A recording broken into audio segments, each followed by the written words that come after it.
Hello student, आप सभी का आरबी लेक्चर में स्वागत करता हूं। इस लेक्चर में मैं एक डेमो क्लास देने वाला हूं, जो कि ये क्लास में मैं क्लास 11th का बायोलॉजी का लास्ट चैप्टर पढ़ाने वाला हूं, केमिकल कोऑर्डिनेशन एंड इंटीग्रेशन। और मैं ये बता दूं कि इस वीडियो में मैं सिर्फ उन्हीं बच्चों के लिए बना रहा हूं जो मतलब एनसीईआरटी को ज़्यादा उनके पास टाइम नहीं होता है एनसीईआरटी को रीड करने के लिए। और जब भी आप एनसीईआरटी को एक बार रीड करेंगे तो आप ज़रूर एक बार नोटिस किए होंगे कि एनसीईआरटी को एक बार पढ़ते हैं, दो बार पढ़ते हैं तो आपको उसमें नई नई चीज़ें मिलती हैं। क्योंकि जब आप पहले पढ़ रहे हो तो आप उतनी सही तरीके से आप उतना फोकस के साथ नहीं पढ़ पाते। तो मैं आपको उन सभी को एक कंक्लूज़न के बेसिस पे मैं इस लेक्चर को मैं रिकॉर्ड कर रहा हूँ। तो इसमें आपको कोई भी जो भी पॉइंट होगा वो आपको छूटा हुआ नहीं मिलेगा। हर एक पॉइंट एनसीईआरटी के पॉइंट ऑफ व्यू से कवर्ड होगा। ठीक है, तो मैं वो सभी को कवर कर चुका हूँ और हाईलाइट कर दिया हूँ। तो बेसिकली इस वीडियो में वही आपको बताने वाला हूँ और मैं कुछ अपने बारे में बता देता हूँ क्योंकि ये मेरा डेमो क्लास है। तो मैं पहले ऑफलाइन पढ़ाता था और अब मैं ऑनलाइन में स्विच हो गया हूँ। तो ऑनलाइन के बारे में ज़्यादा उतना नॉलेज नहीं है, लेकिन तो मैं जैसे जैसे आगे और भी वीडियो को जैसे जैसे बनाऊंगा मैं अपने अंदर इम्प्रूवमेंट करता जाऊंगा। सो डोंट वरी, बाकी आपको कोई भी दिक्कत नहीं होगा। मैं यहाँ पर आपको रिलेटिव कॉन्सेप्ट के अकॉर्डिंग मैं यहाँ पर पढ़ाने वाला हूँ। रिलेटिव कॉन्सेप्ट का मतलब ये होता है कि आप जो भी आप स्टार्टिंग से पढ़े हो और जो आपने लास्ट में जो भी आपने जहाँ तक आपने पढ़ा उन सभी को आप रिलेट कर पा रहे हो फिर नहीं, और वो मैं आपको अभी प्रैक्टिकली में करके दिखाने वाला हूँ इस वीडियो में। तो आप ये वीडियो जो है वो नीट वाले बच्चों के लिए होने वाला है और जो भी बोर्ड के स्टूडेंट हैं वो भी पढ़ सकते हैं, लेकिन स्पेशली नीट के लिए होने वाला है। तो चलिए वीडियो को स्टार्ट करते हैं। और स्पेशली इसमें चार चार सब टॉपिक दिए गए हैं। इसमें चार टॉपिक दिए गए हैं जो कि एंडोक्राइन ग्लैंड एंड और उसके हार्मोन के बारे में हमें पढ़ना है इस पूरे पूरे चैप्टर में। और इसमें पहला जो पॉइंट आता है वो आता है एंडोक्राइन ग्लैंड एंड हार्मोन। तो पहले मैं एंडोक्राइन जो भी ग्लैंड होती है दो टाइप की होती है, पहले एंडोक्राइन एक्सोक्राइन ग्लैंड, आप सभी को तो पता ही होगा। एंडोक्राइन ग्लैंड जो अपना सिक्रेशन डक्ट के अकॉर्डिंग नहीं देती हैं, और ऐसी ग्लैंड जो अपने सिक्रेशन को किसी डक्ट यानी किसी पाइप के माध्यम से जब उसे देती हैं तो उन्हें एक्सोक्राइन ग्लैंड कहते हैं। और बेसिकली जो हमारे बॉडी में हार्मोन का जो फंक्शन होता है ये एज अ लैंग्वेज होता है बॉडी के लिए, एक लैंग्वेज की तरह होता है। जैसे एक ह्यूमन दूसरे ह्यूमन से अपने लैंग्वेज के अकॉर्डिंग अपने अपने लैंग्वेज के द्वारा कनेक्ट कर पाता है एक दूसरे को, उसी तरह से बॉडी में जो भी फंक्शन होती हैं उस फंक्शन को इंटीग्रेट करने के लिए हार्मोन्स का डिस्कवरी हुआ है अंदर। तो इस वीडियो में हम स्टार्ट करते हैं ऐसे। Hormone are non nutrient chemical which as a intracellular messenger and are produce in trace amount. तो यहाँ पर जो हार्मोन है वो नॉन न्यूट्रिएंट, कोई न्यूट्रिएंट केमिकल नहीं है, और ये हमारे बॉडी में एज अ इंट्रासेलुलर मैसेंजर यानी मैसेज का काम करता है। जैसे कि मैंने बताया, एक ऑर्गन से दूसरे ऑर्गन पे ये मैसेज का काम करता है। और फिर उसके बाद लास्ट में यहाँ पर सेकंड टॉपिक जो आता है वो आता है human endocrine system. Human endocrine system में आप जब एनसीईआरटी को पहले पॉइंट में आप देखेंगे तो यहाँ पर एंडोक्राइन जो ग्लैंड है वो सिर्फ एंडोक्राइन ग्लैंड ही हार्मोन को प्रोड्यूस नहीं करती, बल्कि जो टिश्यू होते हैं, सेल होते हैं, ये भी एंडोक्राइन ग्लैंड की तरह ही हार्मोन को प्रोड्यूस करते हैं। तो ये कुछ लोगों को पता नहीं था, नहीं होता है कि जो एंडोक्राइन ग्लैंड होती वो और एक्सोक्राइन ग्लैंड होती वही खाली हार्मोन का सिक्रीशन देती हैं, लेकिन ऐसा नहीं है। जो कि टिश्यू सेल्स होती हैं, आगे हम चलकर देखेंगे कुछ ऑर्गन के बारे में, जैसा कि हार्ट के बारे में, किडनी के बारे में देखने वाले, ये भी हार्मोन को प्रोड्यूस करते हैं। और सेल्स यहाँ पर हम वो भी देखने वाले जो नॉन टिश्यू होती हैं वो भी एंडोक्राइन ग्लैंड की तरह ही हार्मोन को प्रोड्यूस करती हैं। तो इस पूरे चैप्टर में लगभग हम एंडोक्राइन ग्लैंड के बारे में ही बात करने वाले हैं, एक्सोक्राइन ग्लैंड के बारे में बात नहीं करेंगे। ठीक है, तो चलिए वीडियो को स्टार्ट करते हैं। तो इसमें एंडोक्राइन ग्लैंड के बारे में पहले नाम यहाँ पर कुछ दिए गए हैं। पहला पिट्यूटरी, दूसरा है pineal, thyroid, adrenal, pancreas, parathyroid, thymus, gonads. और स्पेशली बता दूँ, गोनाड्स वो ऑर्गन होते हैं जो कि मेल सेक्स हार्मोन को रिलीज़ करने के लिए होते हैं, और फीमेल सेक्स हार्मोन को रिलीज़ करने के लिए जो रिस्पॉन्सिबल होते हैं जो ऑर्गन, उन्हीं को गोनाड्स कहते हैं। ठीक है, ये हमारे बॉडी में एंडोक्राइन सिस्टम की तरह वर्क करते हैं। इन सभी का नाम आपको याद होना चाहिए। फिर उसके बाद अदर ऑर्गन आ जाते हैं, जैसे कि गैस्ट्रो इंटेस्टाइनल ट्रैक क्या होता है, जैसे कि लीवर हो गया, किडनी हो गया, हार्ट हो गई, ये भी जो होती हैं हार्मोन को प्रोड्यूस करती हैं। फिर उसके बाद नेक्स्ट जो सब टॉपिक आता है वो होता है हाइपोथैलेमस। हाइपोथैलेमस जो होता है, ये हमारे ब्रेन में, जो हमारा ब्रेन का जो 2 पार्ट होता है उसके जो सेंटर में ये पाया जाता है। ठीक है, यहाँ पर बेसल पार्ट ऑफ डाईएन्सेफेलॉन लिखा गया है। तो इसका जो मतलब है, बेसल का जो मतलब है मतलब बीच में, और डाईएन्सेफेलॉन ब्रेन को कहा गया है। ग्रीक लैंग्वेज में ब्रेन को डाईएन्सेफेलॉन के नाम से जाना जाता है। ठीक है, फिर उसके बाद यहाँ पर जो हार्मोन है, हार्मोन का जो सिंथेसिस होता है वो यहाँ पर बताया गया। It contain several group of neurosecretory cell. जो हमारे ब्रेन में जो भी न्यूरॉन्स होती हैं, न्यूरॉन्स से हार्मोन सिक्रीट होती हैं, और जो हार्मोन होती हैं वो जाकर पिट्यूटरी में स्टोर होती हैं। तो बेसिकली आपको इतना याद रखना कि हाइपोथैलेमस में न्यूक्लियस पाई जाती हैं। उन्हीं न्यूक्लियस में इनका सिक्रीशन होता है, और सिक्रीशन होने के बाद ये जाकर पिट्यूटरी में स्टोर हो जाती हैं। लेकिन अभी आगे हम बात करेंगे, क्योंकि यहाँ पर पिट्यूटरी जो होती है वो 2 पार्ट में डिवाइडेड होती है। एक एंटीरियर पिट्यूटरी, एक होता है पोस्टीरियर पिट्यूटरी। तो यहाँ पर जो एंटीरियर पिट्यूटरी होती है वो कुछ हार्मोन को सिंथेसाइज कर लेती है। तो चलिए जानते हैं। तो यहाँ पर हार्मोन का जो हार्मोन जो होती है प्रोड्यूस होती है हाइपोथैलेमस के द्वारा 2 टाइप्स में। पहला है रिलीजिंग हार्मोन, जो रिलीज होता है। पहले हार्मोन को रिलीजिंग हार्मोन कहा गया है, जो कि स्टिमुलेट करता है पिट्यूटरी हार्मोन को। तो हाइपोथैलेमस से एक हार्मोन रिलीज होता है जो कि जाकर मतलब पिट्यूटरी को स्टिमुलेट करता है किसी भी स्पेसिफिक हार्मोन को रिलीज होने के लिए। और दूसरा तरह का जो हार्मोन होता है वो होता है इनहिबिटरी हार्मोन। इनहिबिटरी हार्मोन जो होता है वो हाइपोथैलेमस से रिलीज होता है, पिट्यूटरी पर एक्ट करता है, और वो इसलिए एक्ट करता है ताकि किसी भी हार्मोन का सिक्रेशन ज़्यादा ना हो पाए, एक्सेसिव ना हो पाए। तो इसलिए यहाँ पर 2 टाइप्स के हार्मोन बताए गए। फर्स्टली रिलीजिंग हार्मोन, दूसरा इनहिबिटरी हार्मोन। किसी भी हार्मोन को अगर बॉडी में रिक्वायरमेंट है जिस टाइम, उसके अकॉर्डिंग रिलीजिंग हार्मोन रिलीज होता है, और जब उस हार्मोन को रोकना होता है तो वहाँ पर इनहिबिटिंग हार्मोन का रिक्वायरमेंट होती है। यहाँ पर 2 हार्मोन बेसिकली रिलीज होते हैं हाइपोथैलेमस से। अब जैसे यहाँ पर दोनों एग्जांपल दिए गए हैं, इनहिबिटरी और रिलीजिंग हार्मोन के। तो रिलीजिंग हार्मोन में जैसे कि जीएनआरएच हो गया। जीएनआरएच क्या होता है, ये एक स्पेशल हार्मोन होता है जो कि मेल और फीमेल में सेकेंडरी सेक्सुअल कैरेक्टर को डेवलप करने में रिस्पॉन्सिबल होता है। ये गोनाडोट्रोपिन रिलीजिंग हार्मोन हाइपोथैलेमस से रिलीज होता है।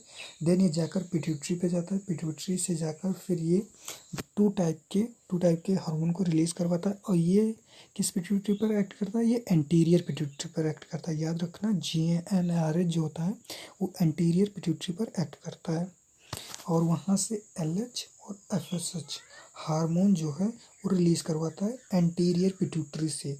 ठीक है, याद रखना, एंटीरियर पिट्यूटरी से करवाता है, पोस्टीरियर पिट्यूटरी से नहीं करवाता है। ठीक है, और जो एलएच होते हैं, एफएसएच होते हैं, ये मेल और फीमेल में दोनों में सेम होते हैं, लेकिन दोनों का जो वर्क होता है मेल और फीमेल में, फंक्शन डिफरेंट होते हैं। फिर दूसरे हार्मोन की बात की गई है वो है सोमैटोस्टेटिन, जो कि हाइपोथैलेमस से रिलीज होती है। और ये क्या करती है, ये एक जीएच यानी ग्रोथ हार्मोन को रोकती है, रिलीज होने से रोकती है। तो ये एक इसका एग्जांपल हो गया, इनहिबिटिंग हार्मोन का एग्जांपल हो गया सोमैटोट्रोपिन। और फिर उसके बाद बताया गया है कि कैसे हार्मोन जो होते हैं हाइपोथैलेमस में ओरिजिनेट होते हैं। तो यहाँ पर बताया गया कि जो हार्मोन्स होते हैं वो न्यूरॉन से ये हार्मोन सिंथेसाइज होते हैं और ओरिजिनेट होते हैं। देन उनका एक्सॉन पार्ट होता है, न्यूरॉन का जो एक्सॉन वाला पार्ट होता है वो उसके थ्रू ये नर्व एंडिंग में जाते हैं, मतलब जो नर्व का जो एंड वाला पार्ट होता है वो एक्सॉन के अकॉर्डिंग, एक्सॉन के थ्रू वो उसके एंड में जाता है। यहाँ पर न्यूरॉन का स्ट्रक्चर नहीं मैं आपको बता दे रहा, जैसे यहाँ पर बता देता हूँ आपको। जैसे कुछ इस प्रकार के टाइप का ये रहेगा न्यूरॉन की बॉडी, ये कुछ इस प्रकार से रहेगा और यहाँ पर छोटा सा ऐसा बना रहेगा, इसे कहते हैं एक्सॉन।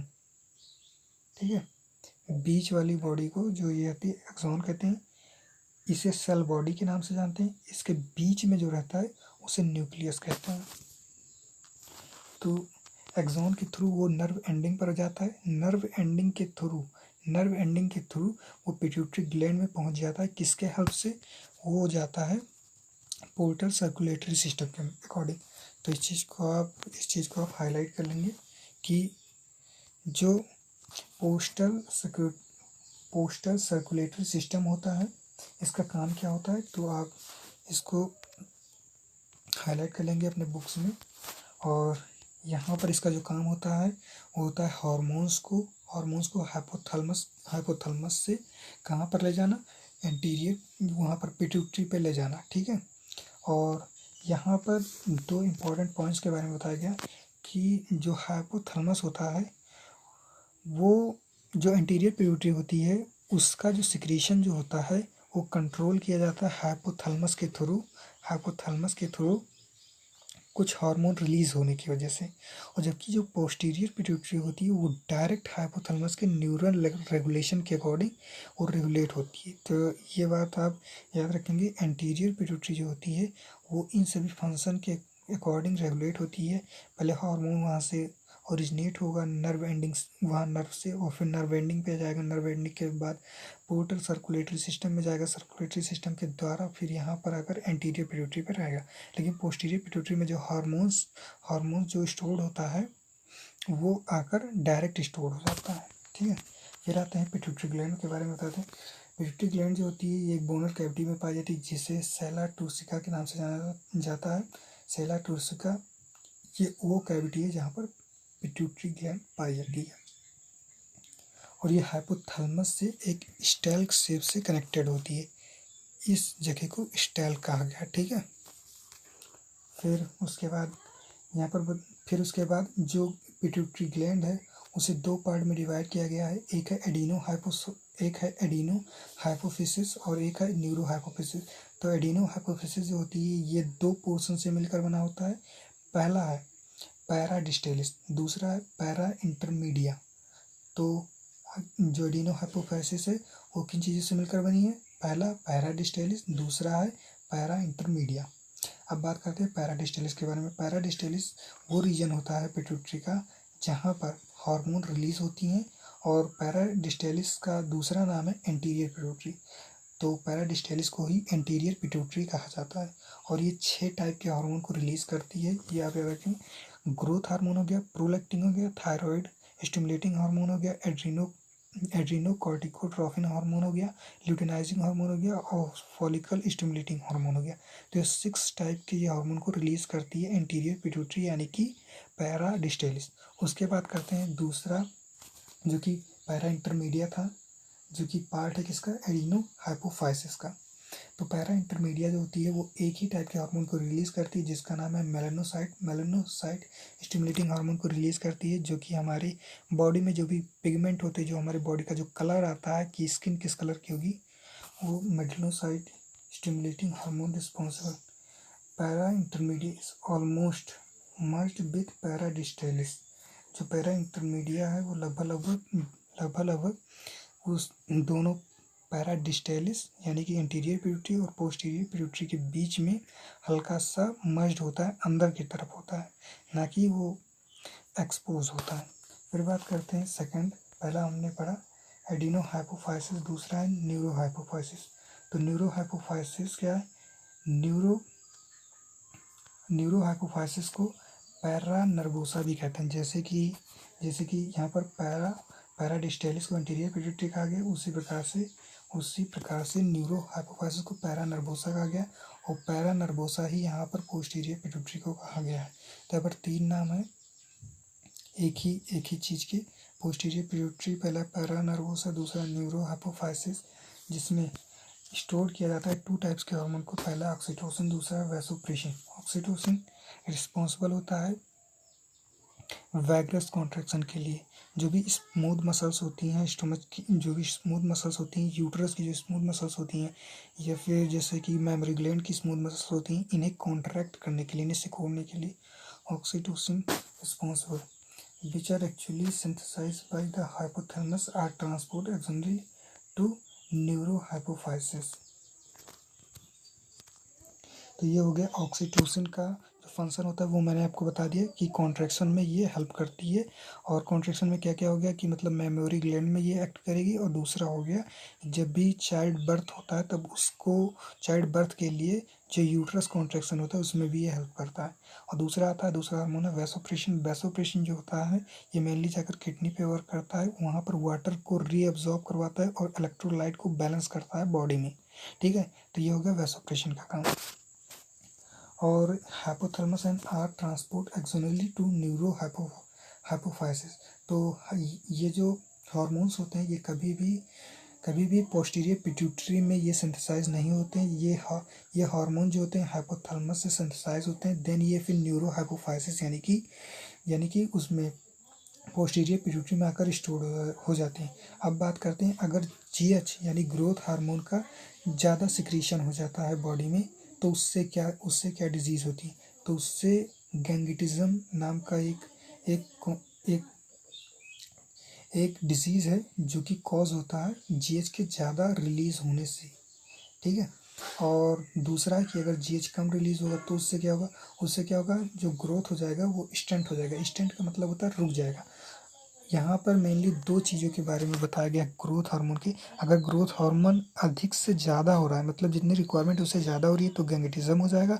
अगर लो सिक्रीशन हो रहा है तो पिट्यूटरी डॉर्फिज्म हो जाएगा। ठीक है, पिट्यूटरी डॉर्फिज्म कब होगा, जब लो सिक्रीशन होगा जीएच का। गैंगिटिज्म कब होगा, जब जीएच ज़्यादा रिलीज होने लगती है। और फिर एक्सेसिव सिक्रीशन ऑफ ग्रोथ, जब बहुत ज़्यादा मात्रा में एडल्ट में जब बहुत ज़्यादा मात्रा में जीएच रिलीज होने लगता है तो उसका जो इम्पैक्ट होता है वो फेस पर देखने को मिलता है। और जो इम्पैक्ट फेस पर देखने को मिलता है उसे एक्रोमेगली के नाम से जाना जाता है। फिर ये इतना जो पॉइंट था वो इम्पोर्टेंट पॉइंट था। अब इसके बारे में बात करते हैं प्रोलैक्टिन। प्रोलैक्टिन क्या होता है, प्रोलैक्टिन ये हार्मोन जो होता है ये रिलीज होता है एंटीरियर पिट्यूटरी से और जाकर ये मिल्क के फॉर्मेशन में हेल्प करता है। जब भी कोई फीमेल पिट्यूटरी उसको प्यूबर्टी को रीच करती है, या फिर जब उसके एस्ट्रोजन रिलीज होते हैं, एस्ट्रोजन जब रिलीज होता है तब उसी एस्ट्रोजन की वजह से जो एस्ट्रोजन रिलीज हुआ है वो पूरे बॉडी में सर्कुलेट होता है। और ये एस्ट्रोजन कब रिलीज होता है, जब प्यूबर्टी आती है किसी फीमेल की, तब जाकर ये जो एस्ट्रोजन होता है वो रिलीज होता है और तब जाकर ये स्टिमुलेट करता है एंटीरियर पिट्यूटरी को। एंटीरियर पिट्यूटरी जब स्टिमुलेट होती है तो ये प्रोलैक्टिन हार्मोन रिलीज करता है। और ये प्रोलैक्टिन हार्मोन क्या क्या करता है, ये जाकर मिल्क फॉर्मेशन करवाता है। और साथ ही साथ ये भी और भी बॉडी में इसके फंक्शन है जो कि इसे ग्रोथ को रेगुलेट भी कर सकता है मेमोरी ग्लैंड को। तो इसके 2 फंक्शन है, पहला ये मेमोरी ग्लैंड के फंक्शन को रेगुलेट करेगा, दूसरा मिल्क के फॉर्मेशन में हेल्प करेगा। ठीक है, फिर उसके बाद आता है यहाँ पर थायराइड स्टिमुलेटिंग हार्मोन के बारे में बताया गया, जो कि थायराइड ग्लैंड होती है जो कि यहाँ पर नेक पे पाई जाती है आगे की साइड। और ये थोड़ा सा कार्टिलेज टाइप का होता है। और फिर उसके बाद थर्ड नंबर का हार्मोन है एसीटीएच जिसे एडिनोकोर्टिकोट्रोफिन हार्मोन कहते हैं, जो कि आकर एड्रिनल ग्लैंड पर ये जाकर एक्ट करता है और वहाँ से ये ग्लूकोकॉर्टिकॉइड नाम का हार्मोन रिलीज करवाता है। कहाँ से, एड्रिनल कॉर्टेक्स से। आप ये जाने एड्रिनल जो ग्लैंड होती है किडनी के ऊपर पाई जाती है। ये एड्रिनल ग्लैंड जो होती है किडनी के ऊपर पाई जाती है। मैं आपको दिखाता हूँ, ये कुछ इस टाइप की होती हैं। ये देखिए, ये किडनी के यहाँ पर ऊपर जो येलो टाइप का जो कैप्स लाइक का स्ट्रक्चर है यही होती है एड्रिनल ग्लैंड। और जो हमारे नेक में होती है वो थायराइड ग्लैंड होती है।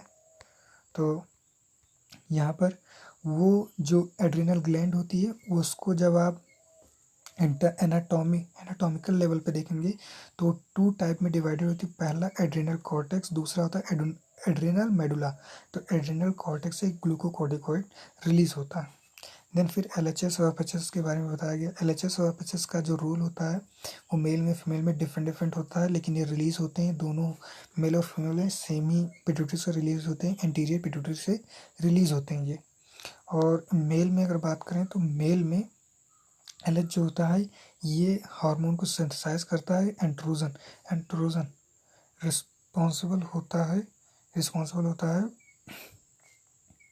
मेल सेकेंडरी सेक्सुअल कैरेक्टर को डेवलप करने के लिए, और साथ ही साथ स्पर्मेटोजेनेसिस यानी कि स्पर्म के फॉर्मेशन के लिए ये प्रिपेयर करता है बाकी सभी ऑर्गन को। और जो एफएसएच होता है ये आकर एक्ट करता है टेस्टिस पे और उसे स्पर्मेटोजेनेसिस के लिए उसे इंड्यूस करता है स्पर्मेटोजेनेसिस होने के लिए। अब बात करते हैं फीमेल में एलएच और एफएसएच के क्या रोल होते हैं। तो जो एलएच होता है वो ओव्यूलेशन में हेल्प करता है, और जो एफएसएच होता है वो ओवेरियन फॉलिकल को डेवलपिंग में हेल्प करता है। तो 2 हार्मोन हो गए, एक हो गया एलएच, एक हो गया एफएसएच। एफएसएच किसके लिए? एफएसएच से आपको समझ में आता है एफएसएच का फुल फॉर्म होता है फॉलिकल स्टिमुलेटिंग हार्मोन, यानी कि फॉलिकल के ग्रोथ और उसे डेवलप करने के लिए रिस्पॉन्सिबल होगा। एलएच यानी ल्यूटिनाइजिंग हार्मोन जो होता है ये ओव्यूलेशन करवाने के लिए रिस्पॉन्सिबल होता है। तो ये हो गए मेल और फीमेल में क्या क्या इनके फंक्शन होते हैं वो मैंने बता दिया। एक बार मैं आपको समराइज़ कर देता हूँ, आप अगर कंफ्यूज हो गए हो तो मेल में जो एलएच होता है वो जाकर एक्ट करता है एंड्रोजन रिलीज करने के लिए, ताकि बॉडी में जो भी सेकेंडरी सेक्सुअल कैरेक्टर है उन्हें डेवलप किया जा सके। दूसरा आता है एफएसएच जो होता है वो भी टेस्टिस में जाकर ही वर्क करता है, लेकिन वो स्पर्मेटोजेनेसिस यानी स्पर्म के फॉर्मेशन के लिए हेल्प करता है। बाकी 12th में मैं आपको जो chapter reproduction human reproduction chapter में आपको बताने वाला हूँ इसके बारे में फुल डिटेल में, तो आप चिंता न लें, इसके बारे में पूरी इस पर आपको मैं बताऊंगा। देन आता है आफ्टर ओव्यूलेशन के बाद, जब ओव्यूलेशन हो जाएगा फिर उसके बाद एफएसएच जो होता है स्टिमुलेट करता है, ग्रोथ और डेवलपमेंट कराता है, जैसा कि मैंने आपको पहले बता दिया। फिर आता है नेक्स्ट हार्मोन है एमएसएच, जिसे मेलानोसाइट स्टिमुलेटिंग हार्मोन के नाम से जाना जाता है, जैसा कि मैंने आपको बता दिया कि ये पिगमेंट के लिए रिस्पॉन्सिबल होता है। देन हमने ऑक्सीटोसिन की भी बारे में बात कर लिया कि स्मूथ मसल पे ये वर्क करती हैं, 2 जगहों पे करती हैं। पहला, अगर कोई भी child birth during the child birth ये यूट्रस कॉन्ट्रैक्शन करवा देती हैं, और दूसरा मिल्क फॉर्मेशन के दौरान ये मेमरी ग्लैंड की मसल्स को कॉन्ट्रैक्ट करती हैं जब इजेक्शन करवाना होता है मिल्क का तब। और फिर उसके बाद हमने वेसोप्रेशन के बारे में मैंने आपको पहले बता दिया है कि ये किडनी में वर्क करती हैं, रीअब्जॉर्प्शन करवाती हैं वाटर का, और इलेक्ट्रोलाइट को भी ये अब्जॉर्ब करवाती हैं। कहाँ से? डिस्टेंस ट्यूब से यानी डीसीटी से।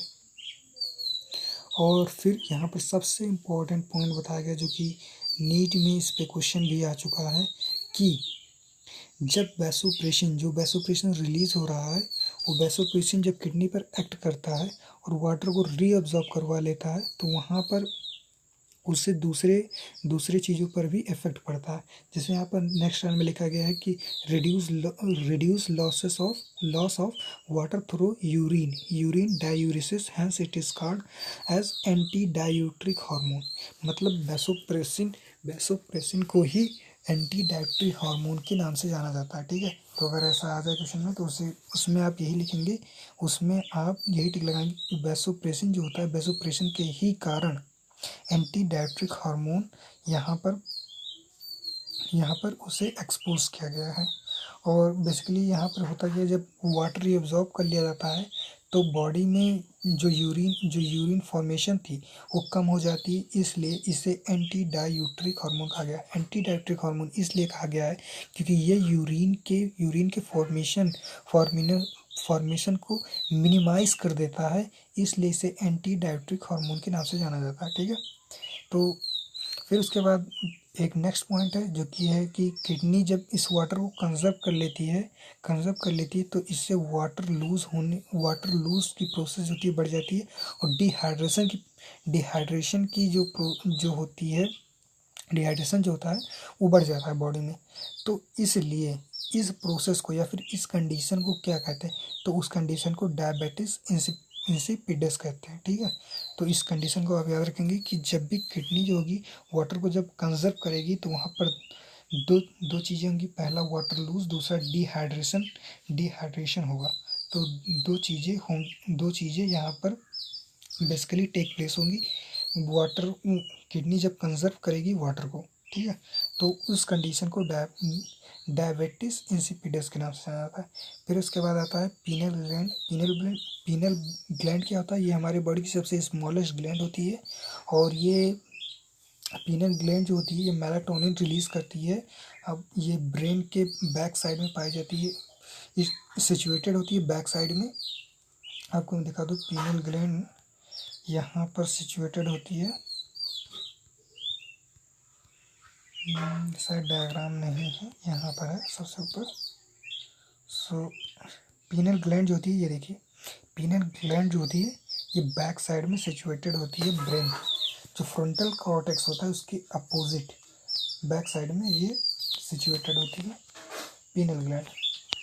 पीनल ग्लैंड जो होती है मेलाटोनिन को रिलीज़ करती है, और इसी के अकॉर्डिंग आपकी जो स्लीपिंग साइकिल है, आपकी जो इम्यूनिटी है, इन्हीं सभी पे वर्क करती है। जैसे कि बॉडी की जो टेम्परेचर होती है ये रेगुलेट जब होती है। आपने एक चीज़ नोटिस किया होगा, जब भी आप अपने जो भी आपकी रूटीन है, अगर आप रूटीन आप सडनली चेंज कर देते हैं किसी दिन, तो वो उस दिन आपकी जो माइंड होती है, जो आपका मूड होता है स्विंग हो जाता है, आपकी बॉडी टेम्परेचर जो होती है नॉर्मल से वो डिसरप्ट हो जाती है। तो इस सभी का कारण मेलाटोनिन के हार्मोन की वजह से होता है, और फीमेल में मेंस्ट्रुअल साइकिल जो होती है वो इरेगुलर हो जाती है इसके कारण। ठीक है, तो आज के वीडियो में जो भी हमने पढ़ा, अब मैं उसको आपको रिलेटिव कॉन्सेप्ट के अकॉर्डिंग मैं सभी को समराइज़ करने जा रहा हूँ। तो देखिए, पहले हमने पढ़ा कि हार्मोन क्या है। हार्मोन एक नॉन न्यूट्रिएंट केमिकल है जो कि हमारे बॉडी में एज अ लैंग्वेज की तरह वर्क करता है, जैसा कि मैंने आपको बताया, एक मैसेंजर की तरह वर्क करता है हमारे बॉडी में, दूसरे ऑर्गन को फंक्शन करने के लिए उन्हें स्टिमुलेट करता है। इतना हमने हार्मोन के बारे में पढ़ा। फिर हमने जाना कि एंडोक्राइन ग्लैंड ही नहीं है जो कि मतलब हार्मोन को रिलीज़ करती हैं, इसके अलावा टिश्यू जो सेल्स होगी ये भी रिलीज़ करती हैं। और फिर इस चैप्टर में मैंने आपको बताया कि इस चैप्टर में सिर्फ एंडोक्राइन ग्लैंड के बारे में ही पढ़ने वाले, एक्सोक्राइन ग्लैंड के बारे में नहीं पढ़ेंगे। फिर उसके बाद यहाँ पर एंडोक्राइन ग्लैंड के बारे में बताया गया कि पिट्यूटरी, पीनल ग्लैंड हो गया, थायराइड हो गया, एड्रिनल ग्लैंड हो गया, और पैंक्रियाज हो गया, पैराथायराइड हो गया, थाइमस हो गया, गोनाड्स हो गई, और फिर उसके बाद अदर जो ऑर्गन होते हैं जैसे गैस्ट्रोइंटेस्टाइनल ट्रैक हो गया, उसमें कौन कौन से आते हैं, लीवर हो गए, किडनी हो गई और हार्ट हो गए। तो ये मैंने बताया आपको। फिर मैंने हाइपोथैलेमस के बारे में बताया। हाइपोथैलेमस का जो भी हार्मोन रिलीज होता है वो दो ही प्रकार का हार्मोन और टू टाइप्स के हार्मोन्स होते हैं। पहला हो गया रिलीजिंग हार्मोन, दूसरा हो गया इनहिबिटरी हार्मोन।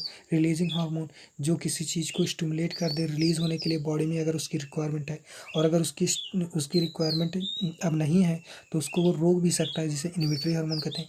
हमने एक एग्जांपल भी लिया कि रिलीजिंग हार्मोन का एग्जांपल हो गया GnRH, जो कि प्यूबर्टी पे रिलीज़ होती है। और फिर हमने दूसरा हार्मोन हमने लिया इनहिबिटिंग हार्मोन के लिए हमने दूसरा एग्जांपल लिया जिसका नाम है सोमैटोस्टेटिन, जो कि क्या करता है, ग्रोथ हार्मोन को रिलीज़ होने से रोकता है। ठीक है, और फिर उसके बाद हमने ये भी जाना कि जो हाइपोथैलेमस होता है उसमें जो भी हार्मोन जो सिंथेसाइज होते हैं हाइपोथैलेमस में, वो एंटीरियर पिट्यूटरी में डायरेक्ट नहीं स्टोर होता है। पहले वो न्यूरॉन्स के एक्सॉन के एंडिंग पे जाएगा। एंडिंग पे जाने के बाद फिर पोर्टल सर्कुलेटरी सिस्टम के थ्रू फिर वो जाकर एंटीरियर पिट्यूटरी में आएगा। और अगर वहीं पर बात करें पोस्टीरियर पिट्यूटरी की, तो पोस्टीरियर पिट्यूटरी में डायरेक्ट ही हार्मोन जो होते हैं वो आकर स्टोर्ड हो जाते हैं हाइपोथैलेमस से। फिर हमने पिट्यूटरी ग्लैंड के बारे में पढ़ा। पिट्यूटरी ग्लैंड में हमने ये जाना कि वो जिस कैविटी में रहती है उसे सेला टूसिका कहते हैं, और जो पिट्यूटरी होती है वो दो पार्ट में डिवाइडेड होती है, एक है एडिनो हाइपोफाइसिस, दूसरा न्यूरो हाइपोफाइसिस। हमने पढ़ा एडिनो हाइपोफाइसिस जो होती है वो दो पोर्शन में आगे चलकर डिवाइड होती है। एडिनो हाइपोफाइसिस जो होती है दो पोर्शन में आगे चलकर डिवाइडेड होती है। पहला पैरा डिस्टेलिस, दूसरा पैरा इंटरमीडिया। पैरा डिस्टेलिस को ही एंटीरियर पिट्यूटरी के नाम से जाना जाता है। एंटीरियर पिट्यूटरी जो होती है वो 6 टाइप के हार्मोन को रिलीज करती है, जो कि मैंने बताया। फिर दूसरा आता है पैरा इंटरमीडिया, जो कि एक टाइप का हार्मोन रिलीज करता है जिसका नाम है मेलानोसाइट स्टिमुलेटिंग हार्मोन। फिर उसके बाद आता है जो पैरा इंटरमीडिया का एक इंपॉर्टेंट लाइन बताया गया कि पैरा इंटरमीडिया जो होता है मर्ज होता है, मतलब एक्सपोज नहीं होता है compare to para distalis. Para distalis के कंपेरिजन में वो मतलब अंदर होता है पैरा इंटरमीडिया। और फिर उसके बाद हमने फिर दूसरा टाइप आता है, दूसरा पार्ट आता है जो कि किसका होता है, पिट्यूटरी ग्लैंड का जो दूसरा पार्ट होता है न्यूरो हाइपोफाइसिस के बारे में पढ़ा, जिसे पैरा नर्वोसा भी कहते हैं, और पैरा नर्वोसा ही को ही पोस्टीरियर पिट्यूटरी के नाम से जाना जाता है। और इसमें दो प्रकार के हार्मोन स्टोर किए जाते हैं, इसमें हार्मोन सिंथेसाइज नहीं होता, ये बात ध्यान रखेंगे। फिर उसके बाद इसमें 2 टाइप के हार्मोन जो होते हैं वो एक हो गया वैसोप्रेसिन, दूसरा हो गया ऑक्सीटोसिन। दोनों का मैंने आपको काम बता दिया, जो भी फंक्शंस होते हैं वो मैंने आपको एक्सप्लेन कर दी। फिर उसके बाद जीएच के बारे में हमने पढ़ा कि अगर ग्रोथ हार्मोन ज़्यादा रिलीज हो जाएगा तो एबनॉर्मल ग्रोथ होगा, तो वहाँ पर गेंगिटिज्म की कंडीशन आ जाती है। अगर लो सिक्रीशन हो रहा है जीएच का तो वहाँ पर पिट्यूटरी डॉर्फिज्म हो जाएगा, वहाँ पिट्यूटरी जो होती है वो सही से काम नहीं कर पाएगी, उसका रेसेसिव करेक्टर एक्टिवेट हो जाता है पिट्यूटरी डॉर्फिज्म के केस में, ठीक है। तो और फिर तीसरा हमने एक पढ़ा कि बहुत ज़्यादा एक्सेसिव जब जीएच रिलीज होता है एडल्ट में, तो वहाँ पर उनके फिजियोलॉजिकल सिस्टम यानी कि फेस पर वो चीज़ जो होता है वो शो होने लगता है, ठीक है। फिर हमने प्रोलैक्टिन हार्मोन के बारे में पढ़ा, एसीटीएच हार्मोन के बारे में पढ़ा, एलएच एफएसएच के हार्मोन के बारे में पढ़ा कि एलएच जो होता है वो मेल में कहाँ पर वर्क करता है, फीमेल में कहाँ पर वर्क करता है। जो एलएच होता है वो जाकर वहाँ पर एंड्रोजन को रिलीज करवाता है टेस्टिस से, जो कि रिस्पॉन्सिबल होते हैं सेकेंडरी सेक्सुअल कैरेक्टर को डेवलप करने के लिए। और जो एफएसएच होता है वो स्पर्मेटोजेनेसिस कराता है, यानी स्पर्म फॉर्मेशन करवाता है। ये मेल का केस था। और फीमेल के केस में एलएच जो होता है ये जाकर ओव्यूलेशन करवाता है। एफएसएच जो होता है ये फॉलिकल को डेवलप करवाता है और उसे मैच्योर करने के लिए रिस्पॉन्सिबल होता है। फिर उसके बाद मैंने आपको एमएसएच मैंने आपको बता दिया। ऑक्सीटोसिन हमने आपको पहले ही बता दिया कि 2 चीज़ों की रिस्पॉन्सिबल होती है। ऑक्सीटोसिन पहला हो गया कि मिल्क का जब इंजेक्शन करवाना होता है तो उसमें जो मसल्स कॉन्ट्रैक्ट होती है उनके लिए ये रिस्पॉन्सिबल है। और दूसरा यूट्रस कॉन्ट्रैक्शन यानी चाइल्ड बर्थ के ड्यूरिंग चाइल्ड बर्थ में इसकी रिक्वायरमेंट होती है, उसमें रिलीज होता है। फिर हमें वैसोप्रेसिन के बारे में बात की। वैसोप्रेसिन जो होती है किडनी पर स्टिमुलेट करती है, वहाँ से वाटर को रीअब्जॉर्ब करवा लेती है, और फिर जो इलेक्ट्रोलाइट होते हैं उन्हें डिस्टल कॉन्वोल्यूटेड ट्यूब से एब्जॉर्ब करवा लेती है, जिसके चलते यहाँ पर जो वाटर होता है उसकी लूजिंग जो एबिलिटी होती है वो कम हो जाती है, यानी कि यहाँ पर यूरिन कम बनता है, यूरिन का फॉर्मेशन कम हो जाता है। इसलिए वैसोप्रेसिन हार्मोन को एंटी डायट्रिक हार्मोन के नाम से जाना जाता है, क्योंकि यहाँ पर जो डायूरिसिस होती है, जो डायलिसिस प्रोसेस होती है वो कम हो जाती है, इसलिए इसे एंटी डायट्रिक हार्मोन के नाम से जाना जाता है वैसोप्रेसिन को। फिर एक और कंडीशन आई जिसमें किडनी जो होती है वाटर को कंजर्व कर लेती है, जिससे वाटर लूज और डिहाइड्रेशन की कंडीशन जो होती है वो ज़्यादा होने लगती है। तो इस कंडीशन को डायबिटिक इंसिपिडस के नाम से जाना बताया मैंने आपको, किसे डायबिटीज इंसिपिडस कहते हैं। फिर पीनल ग्लैंड के बारे में आपको बताया। पीनल ग्लैंड जो होती है ये डॉर्सल साइड में पाई जाती है। डॉर्सल साइड और वेंट्रल साइड क्या होता है ये मैं आपको एक्सप्लेन कर दूँ। डॉर्सल साइड जैसे आपकी जो बॉडी है, तो जिस साइड आपका फेस है उस साइड वाले को वेंट्रल पार्ट कहेंगे, और जो आपका बैक साइड होता है उसे डॉर्सल पार्ट कहेंगे। तो ये डॉर्सल साइड में पाई जाती है, यानी बैक साइड में ब्रेन की बैक साइड में ये सिचुएटेड होती है पीनल ग्लैंड। और ये रिस्पॉन्सिबल होती है मेलाटोनिन को रिलीज करती है, और हमारे कई सारे फंक्शन को ये कंट्रोल करती है, जैसे कि टेम्परेचर हो गया हमारे बॉडी का, और वैक्स साइकिल हो गई, इन सभी चीज़ों को ये कंट्रोल करती है। तो आज के वीडियो में इतना ही, और अगर आपको ये वीडियो अच्छा लगा हो तो अपने दोस्तों के साथ शेयर करें, और कोई भी अगर डाउट हो तो उसे कमेंट में ज़रूर पूछें। और नेक्स्ट वीडियो में मिलते हैं, तब तक के लिए bye bye, thanks for watching.